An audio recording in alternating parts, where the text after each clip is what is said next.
Lion and the Courage Within. The moon hung high in the sky, casting a soft, silvery glow over the quiet village. The night air was cool, and the scent of fresh grass mixed with the faint scent of wood smoke from distant fires. The sky, speckled with countless stars, seemed to whisper ancient stories. On a warm, grassy patch in their backyard, under the comforting shadows of an old oak tree, Robert sat cross-legged next to his son, Sam.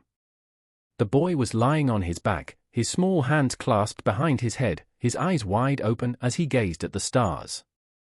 "Are you awake, Sam?" Robert's deep voice was gentle, almost a whisper against the backdrop of the night's sounds.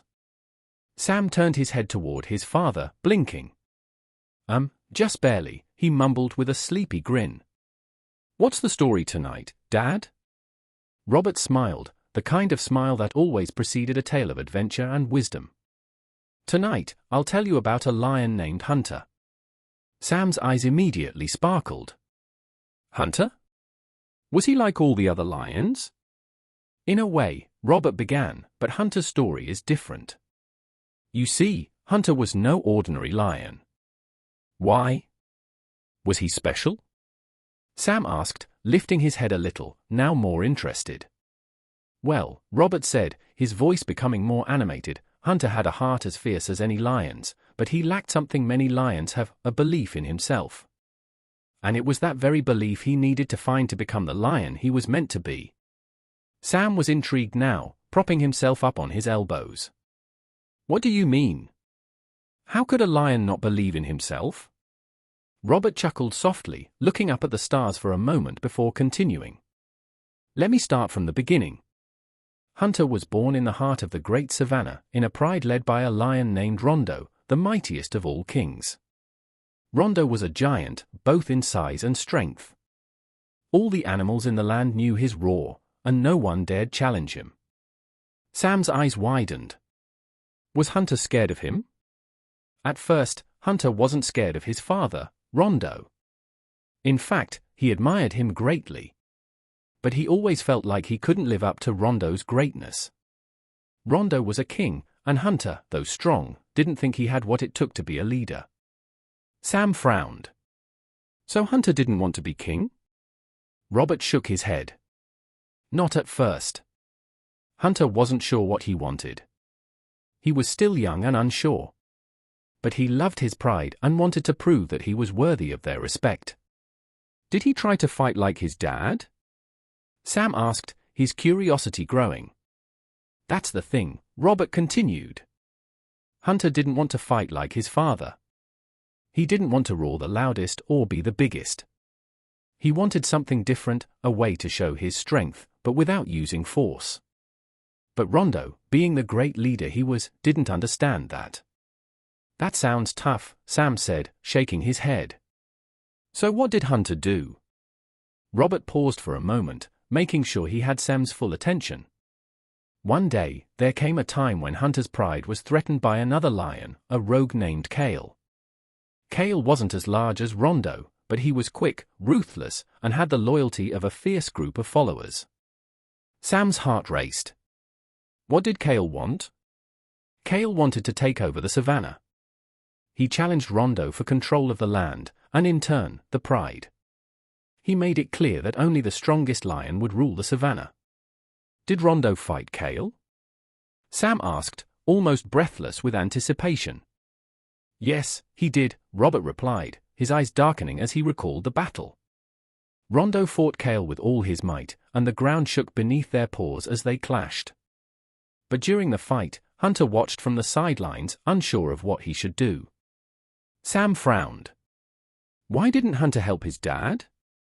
"Because," Robert explained, "Hunter didn't think he was strong enough to help. He thought his father would win, and he didn't want to get in the way. But then, something happened that changed everything." "What happened?" Sam was hanging on every word now.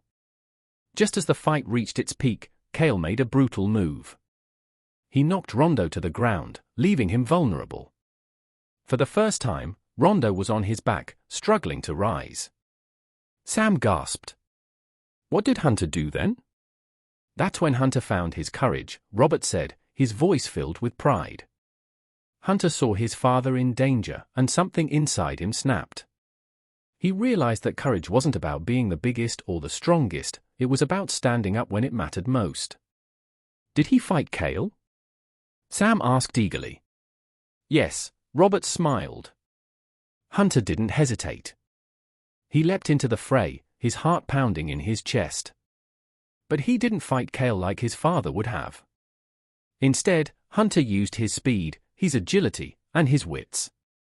He darted around Kale, striking when the rogue lion was least expecting it. It was a fight of strategy, not brute strength. Sam's eyes grew wide. That sounds amazing, Dad. What happened next? Kale wasn't prepared for Hunter's tactics, Robert said, his voice thick with excitement. The rogue lion was confused by Hunter's unpredictability. And with each move Hunter made, he wore Kale down. Finally, Hunter struck a decisive blow, knocking Kale to the ground. Did he win? Sam whispered. Yes, Robert nodded, his gaze softening. Hunter won. Not through sheer strength, but through his courage to act when it was needed. He saved his father, and in that moment, he proved to himself, and to everyone, that he had the heart of a true leader.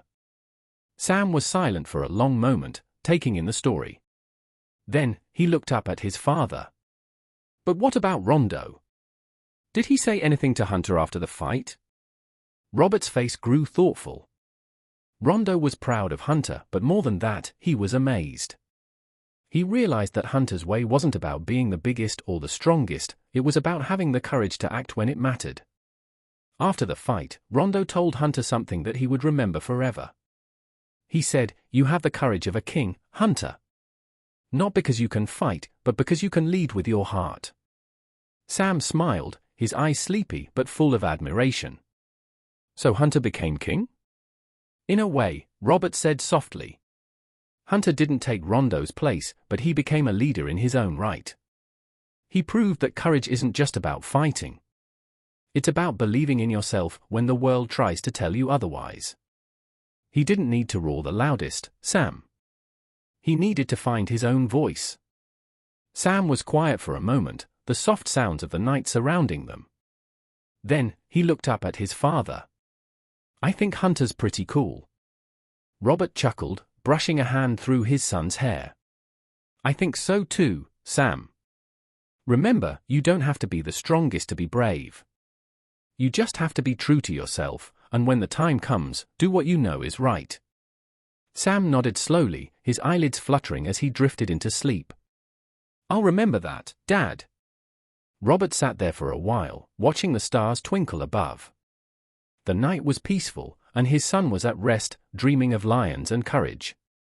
As he looked up at the moon, Robert smiled, knowing that one day, Sam would find his own courage too, just like Hunter. And with that thought, he leaned back on the cool grass, letting the stillness of the night fill him with a quiet sense of peace. The moon, high and bright, watched over them both, a silent witness to the story of Hunter the lion and the bravery that lay deep within.